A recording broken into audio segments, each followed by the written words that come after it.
कोई भी व्यक्ति काम करने के लिए पहल पहल निकलता है तो उसका अनुभव होना आवश्यक है।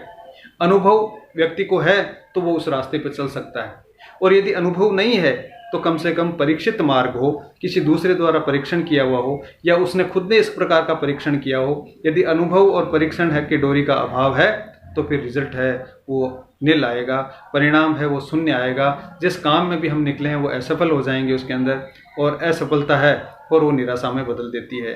तो कहने का मतलब है कि जो व्यक्ति काम करने के लिए साधक है, हम यहाँ साधक की परिभाषा देख सकते हैं कि मेरी साधना पुस्तक है, तो इस जो भी ये काम करेगा वो साधना कर रहा है।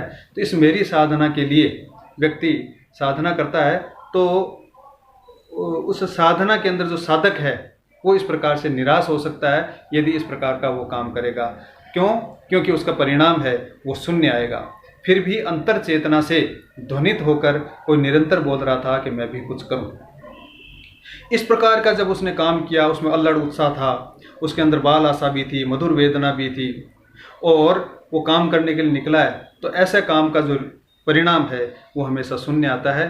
लेकिन शून्य आने पर वो निराश हो सकता है, लेकिन फिर भी उसके अंतर चेतना में, क्यों? क्योंकि हमने पहली पंक्ति इसमें पढ़ी थी कि आत्म प्रबोध के प्रथम जागरण की अनुभूति, यानी उसके अंदर से इस प्रकार का एक जागरण की अनुभूति उठी है। इस प्रकार से अंदर से इस प्रकार का एक बोध उठा है। इस प्रकार से वो जो रजोगुण है, वो इच्छा और क्रिया वो उठी है, इसलिए वो उसके अंदर से फिर भी इस प्रकार की आवाज़ आ रही है कि ठीक है, मैं फेल हो गया, काम नहीं हुआ है, लेकिन फिर भी अंदर से इस प्रकार की आवाज़ आ रही है कि मैं भी कुछ करूँ।